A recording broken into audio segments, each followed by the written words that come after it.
Well, but you guys got to take the boys fishing. Yes. One of the first days that you guys got here. So tell us about taking Gray and Lucas out fishing. What was that like? Well, I've been taking them fishing for a very long time now. I'd say, like, see, Grayson's 7, and I've been taking him out for 3-4 years. And one of the first things I said about being on the boat and fishing is that there was no screens, no technology on the boat. It's important to, like, look at your surroundings. We did a lot of fishing in the Pacific Northwest, where there's eagles, there's lots of sea life, occasional dolphins, lots of seals, lots of, sea otters, some sea lions, which are a pain. But you need to observe and enjoy the moment. So when you're not catching fish, there's a ton going on. I taught them how to read the waves, read the tides, and what to look for when you are fishing. And so it's just become this thing that when we're out and we are fishing, it is about the outdoors and nature. It's not about getting on a phone. It's about having conversations, having good laughs. And so it's been really fun. I've tried really hard not to push my passion on them. Grayson, I don't know if it's just his age, but he seems much more in tune with, like, the art of fishing. Kellen was able to help him out, and I'll let him talk about that a little bit more, but help him out with fly fishing, and he was able to catch 5 fish on the fly rod for the first time, which was great. And then I've got Lucas, who I don't know if he is really into fly fishing or into fishing in general right now. He's kind of finding his own way. Yeah. And I don't want to push that. He did come out with us, so we spent half a day fishing, and I think it went overall all right. But, I don't want it to be something that I force on him to where he's then pushing away from it. I think it's something that's always there for him, but I'm not going to require that he goes out every time I go out. Yeah. You guys ditched the spinning rods and went to the fly rods. What made you choose to give that a go? I think, Kellen, why don't you kind of take over on, like, your approach? Because, you really did take over with my boys when it came to the fly rod. I think your expertise really shone through your confidence. Yeah, I think spinning rods just get tangled very quickly. Really, it just came down to they weren't working. Yeah. Okay. All right. The convenience. Yeah. No, we set them up with got them in some slow moving water and put an indicator, or as we like to say for them, bobber. And it's easy to see. And he was on fish immediately, and I think he was having fun too, just figuring out the line situation, like how to control the line. And then as soon as he had a fish on and started reeling the fish in, you would have thought he had a 1,000-pound sand shark. He horsed it back to the boat, and it was awesome. It was awesome to see his face light up, and, like, I just caught my first fish on a fly rod, and then he caught more fish after that. So it's what it's all about, right? It's sometimes it's not always about being on the boat catching fish. It's about making memories and teaching the next generation too. So I know when I first got started, the line, figuring out what to do with the line, the extra line, was always difficult, because you constantly are dealing with the reel, you're dealing with the line, and everything's always moving. And that's what's kind of fun about it, is that you're constantly working something. But how did he handle that? How did you guys kind of coach him as he was dealing with the line and everything else? I think because he has done so much traditional fishing, whether that be spin rod, bait caster, or whatnot, he immediately just went right to the reel and just started reeling like crazy, right? And he did these big poles, and he was acting like you said, he was like he was fighting a bluefin tuna. So he was doing some pretty exaggerated motions. But I think that's just what he was comfortable with, is like go straight to the reel, just start reeling like crazy and pulling and, chasing it. It's a good noise too. I mean, nothing's better than that noise. what's it like? Oh, Yeah. come on, you can do it. Yeah. He's like, okay, cool. No, thank you. There it is. What kind of reel is that? That's a bumblebee. Yeah. What do you think about, like, I think for our boys, learning patience has been like the most valuable lesson that they've taken away from fishing. And that's what I feel in this like world of instant gratification. And just to your point earlier about like feeling like just enjoying the moment and being able to be there. I do feel like the patience piece as you get older. So I'm hopeful that like Lucas, as he gets older, will be able to hang as long. But his like, time span on the boat is probably half the amount as Grayson's is. But, talk to us about like some of the other lessons that you feel like they're learning when they're out there. I mean, patience, is a big one. I think also responsibility, not just for like yourself, but also like the sport, respecting the wildlife. When we're out in saltwater fishing, there's byproduct catch that happens, and treating those fish with respect and letting them go and trying to keep fish safety as an important topic, right? We're not just teaching. We're not just. I like that. Yeah. Let's teach that video. We're not just keeping everything we catch. If we catch something that's out of season, we're letting it go, or we're trying to remove the hook in a safe way so that we're preserving the fish to swim on for generation and generation. And I think he actually started to get it when we were in the truck, just talking about it, saying like he wants fish to be around for not only his like great grandchildren, but he was saying like his great great grandchildren. This is the 7-year-old. Yes. Yeah. This is amazing. Yeah. I think he asked us why did we put him back, and why do we have to like revive the fish and stuff? And we started talking about letting somebody else have that opportunity and how you want to be around with your grandkids to catch those fish. And he's like, I want my great great great great grandkids to even catch fish. Yeah. Yeah, and I'm like, I want to catch your great great great granddad. That's what I want to catch. The biggest fish. You always say that when you toss fish back in, go make babies. Yeah. I do say that. Show us where your dad. Yeah. All right, thank you. Go make babies. So talk to us a little bit about some of the mishaps that have happened along the way while you're fishing. So obviously the successes are fun to talk about. I mean, the big fish that you got to catch in the net, hold up, take the picture. But tell us about some of the mishaps that have happened along the way. We don't have mishaps. Perfect fishermen. I mean, so when we were on the topic of fishing with kids, Grayson loved to point this one out. I can't tell you how many rods have ended up over the side of the boat, never to be seen again. And so we've talked about where to successfully put your rod when you're not actively holding it, so that it doesn't end up in the water. There you go.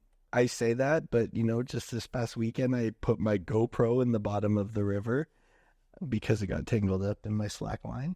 Not for like a cool footage aspect shot. We heard a kerplunk. We did get it back, but Oh yeah, tell us about that. How'd you get it back? Somebody got wet. yeah, I jumped in the water. What? Peeled around on the bottom of the river with my feet. Oh, come on. There's more to it. Yeah, this is...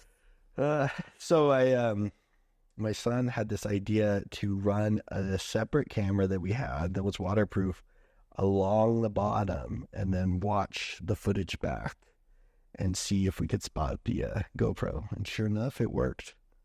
We were able to spot it and count it out into how many seconds I had been recording and how far out and what direction I'd walked, and we ended up getting the GoPro back.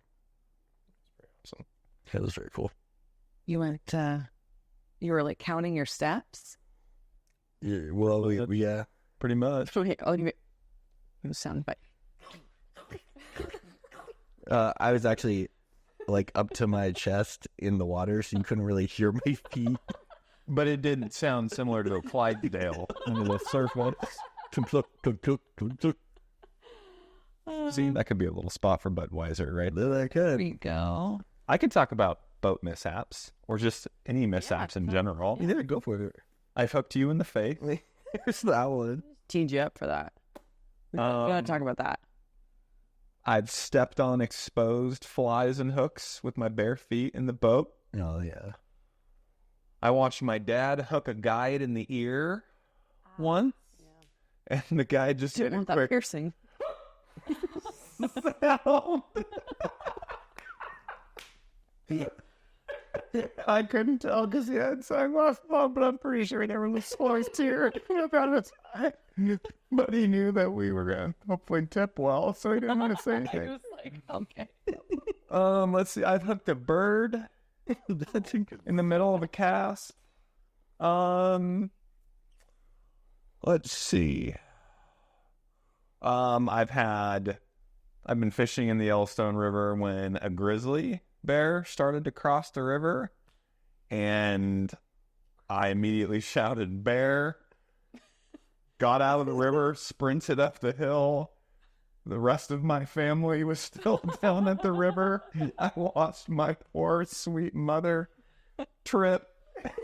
And she gashed her leg on a branch. I'm pretty sure she still has a scar on her leg. And I just remember thinking, at least I can outrun her. Oh my God. What the heck? Your mom's gonna watch this. Yeah, sorry, Mom. Love ya. You know what I'm talking about. The best part is when you were telling that story and you said you saw a bear come across the river. I thought the next thing out of your mouth was I shit in my waiter. Well, that was a different story. Yeah. Yeah, let's talk about mishaps on oily river. Always wear underwear. Yeah. Diapers, great call. Bring dude wipes. Have some TP on hand in the boat. You never know when you're going to need it. Yeah. Because when you gotta go, you gotta go. Other mishaps. How about the moose that we ran into? We've run into a moose before. Not a situation I want to be in again. Because the mom had to be somewhere close because it was a tweener. Was the bear, moose, like what was scarier? Moose for me. Really? Well, Bear. Oh, you weren't with the bear. I wasn't with the bear. What was scary? Moose for me. No, this is the moose for The me. bear? Okay. So, what was... Hey, but the moose was really close. The moose was really Like close. from me to you. Yeah. This was where the moose was. Was the moose? Why were you? Did the moose? The moose was coming to hang out. You know what? You went to. You know what? We didn't know the moose's name. It was anonymous.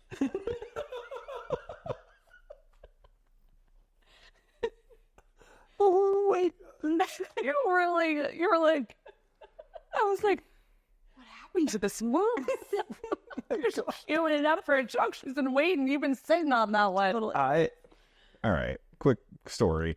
There is I can't say domesticated moose because that's an oxymoron, but there is a moose that lives next to a creek, very popular creek that everybody fishes. And we walked down the trail past where we know the moose lives. And we decided to go about a quarter mile past their little bed, and we could see the cutout in the wood. And we're like, oh, that's where the moose lives. And then we were like, okay, we need to cross the stream and go out into the island on the other side. So we crossed this little 3 or 4 foot hole. And we're on the other side, and Alysse is fishing, and I'm sitting here like fooling with something, looking at my line, and all of a sudden I hear, oh shit. And I look up, and there's like, I heard the noise before I saw or heard her say, oh shit. I heard this like, and I was like, Speaking of Clydesdale, Yeah, well, I was like, let's try that again. that's what it was. It was like a grunt. It was like, yeah. And I'm like, and then I hear, oh shit. We look up, and there's just like this little teenage moose. It was not a lot. It was like the size of a horse. please, you're telling me that moose, that moose didn't have a name? This is moose that like everyone knows about, hangs by the river. Does not that moose? That's what's so weird. This is Silver Creek. This is like a very well known fishery. This is we get skunked on the creek sometimes because it's just tough. These fish get worked all the time. But there's no signage for this moose, and it is known that there are moose there, and yet, like, if you were just camping on a whim, It's not a moose. I guess, I don't know, hopefully people would warn you, but Yeah. it's like we know because we've seen it now a few times, but otherwise you would have no clue. Yeah. Yeah. Because I'm here minding my own business. The grizzly bear that crossed in Yellowstone, though, smelled a dead bison carcass in the water that was like a couple hundred yards below us. So there was like 4 of us fly fishing between where the bear crossed the river and the dead bison carcass was downstream. And this guy was taking pictures of it when it finally got down to the bison carcass, and he sent it to us later. And like unbelievable shots of the grizzly bear like on top of the bison and his like massive claws. Like, I mean, the bear was huge. So yeah, I don't ever want to be that close to. Yeah. Well, normally they're like tracking them and they're trying to get people to get back and get away. But I mean, obviously you guys were right there. Yeah. It was, getting to that like location. Yeah. Yeah. Well, they can smell up to a mile. Their smell is that keen. So always carry bear spray.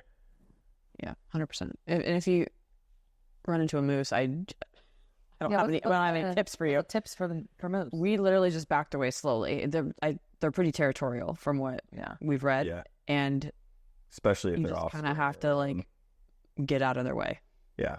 And then grizzly bear, you just got we were fortunate that we were across the river as he was trying to cross towards us, so we had time to get out. But or you did. I did. Yeah. My mother. Donut. On the other hand, Yeah. But no, I mean, same thing with bears. I'm not going to do a park ranger stint, but if a bear is charging at you and you don't have anywhere to go, you do not run. You stand your ground and you get as big as possible, which is probably impossible to imagine doing in the moment that it's happening when something is coming at you trying to kill you. But yeah, it's like, but it's truly that it's a test a little bit too. They're just going to see if you're going to move. Yeah. And you've seen videos, especially like in Alaska, where they're running at you full force, and it's photographers that don't move. Yeah. And then they run away. Yeah. It's crazy. That is. Yeah. We saw that a couple weeks ago. This guy was bears charging full speed across some ice in Alaska at him, and he just starts like jogging towards it. Get out of here, bear! Get out of here! And then it just beelines away, like almost like a bluff charge. Yeah. Yeah. Yeah. Exactly. But bear spray can go up to 30 yards. It's not meant to be at like point blank range. You're supposed to spray it, and the bear keeps sprinting full speed and runs into the mist as the mist keeps. Yeah, but it's like, gosh, I really don't want you to be that close to me to have to deploy this thing. Yeah. If we get 5,000 views, can I spray you with bear spray? Absolutely not. Okay. How about 5,000 subs? Maybe. Okay. Make it 10,000 subs. Okay, 10,000 subs. But I get to close my Yeah. I get to close my eye. Lucas marketing.